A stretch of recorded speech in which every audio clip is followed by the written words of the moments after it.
You know who's on the line? Somebody to respond to what you said about Edwards yesterday morning. Elizabeth Edwards. She wanted to call in today. We said she could. Elizabeth Edwards, go on the line. You're on the line with Ann Coulter. Hello, Chris. Do you want to say something directly to the person who's with me? I was calling, in the South when someone does something that displeases us, we want to ask them politely to stop doing it.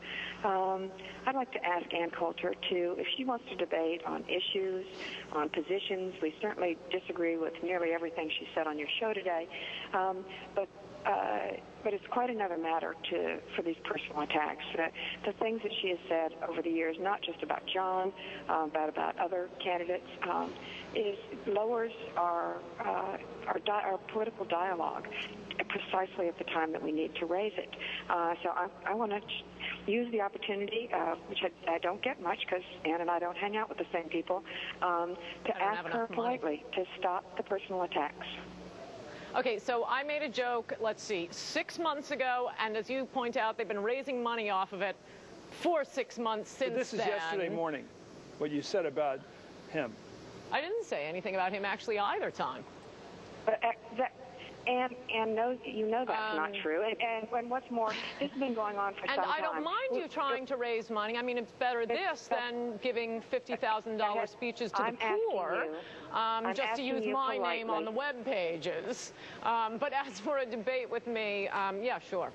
I'm asking you politely to stop personal attacks. How about you stop raising money on your webpage then? No, you don't have to, because I don't mind. It did not start with that. You had a column a number of years ago. Wait, okay, the wife of a presidential candidate is calling in, asking me to stop speaking? Let her finish the point. You're asking me to stop speaking. Stop writing your columns. Stop writing your books. Okay, Ann, please. Okay. Which made fun of the moment of Charlie Dean's death and suggested that my husband had a bumper sticker on the back of his car that said, "Ask me about my dead son." This is not legitimate 3 years ago. Dialogue. It debases political dialogue. It drives people away from the process. We can't have a debate about issues if you're using this kind of language. Yeah, why isn't John Edwards making this call? Well, do you want to respond? We'll end this conversation.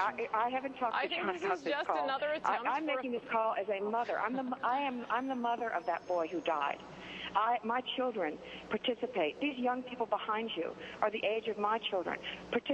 You're asking them to participate in a dialogue that's based on hatefulness and ugliness instead of on the issues. And I don't think that's serving them or this country very well.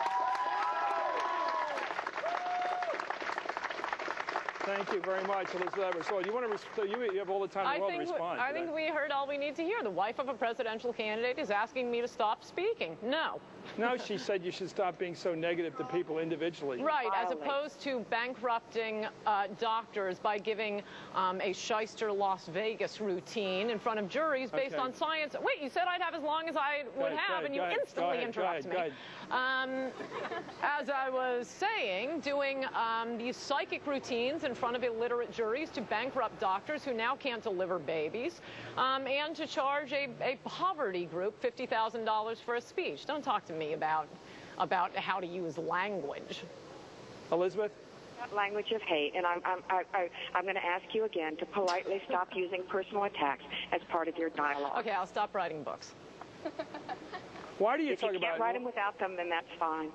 Why do you talk about Hillary's chubby legs in your book?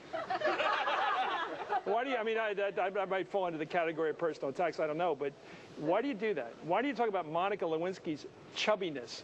If she were skinny, would it have been okay? I don't know. Read the sentence. I read the whole sentence. I couldn't feel the context.